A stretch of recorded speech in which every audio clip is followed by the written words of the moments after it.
अमित शहांची आज हिंगोली, यवतमाळ आणि चंद्रपूरमध्ये सभा, तर शिंदे, फडणवीस आणि अजित पवार प्रत्येकी 5 सभा घेणार. शरद पवारांची आज कवठे महांकाळ, इचलकरंजी आणि कराडमध्ये सभा, तर सिल्लोड, मालेगावसह नांदगाव आणि नाशिकमध्ये ठाकरेंची तोफ धडाडणार. बाळासाहेबांचा अपमान करणाऱ्या काँग्रेसच्या हातामध्ये उद्धव ठाकरेंनी पक्षाचा रिमोट कंट्रोल दिला. पंतप्रधान मोदींची उद्धव ठाकरेंसह काँग्रेसवर टीका. राहुल गांधींकडून हिंदू हृदय सम्राट बाळासाहेब ठाकरे वदवून घ्या. पंतप्रधान नरेंद्र मोदींचं उद्धव ठाकरेंना जाहीर आव्हान. बाळासाहेब बोलू नका, ते हिंदू हृदय सम्राट आहेत, तुमचे वर्गमित्र नव्हते. उद्धव ठाकरेंनी मोदींना ठणकावलं.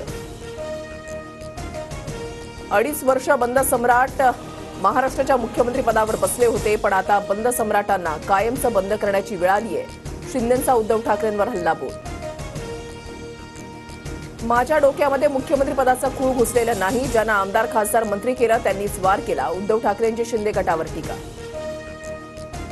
महाविकास आघाडी वोट जिहाद करत असेल तर मतांचं धर्मयुद्ध करण्याची वेळ आमच्यावर आली आहे. देवेंद्र फडणवीसांचा मवियाला इशारा.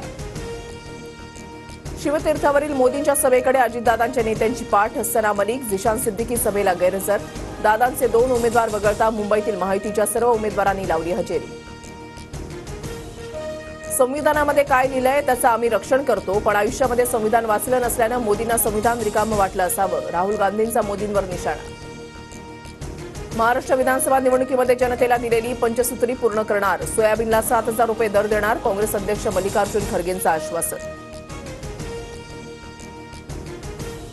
महायुतीचा मुख्यमंत्री संख्याबळावर नाही, परिस्थितीवर ठरणार. TV9 मराठीच्या मुलाखतीमध्ये विनोद तावडेंचं खळबळजनक वक्तव्य.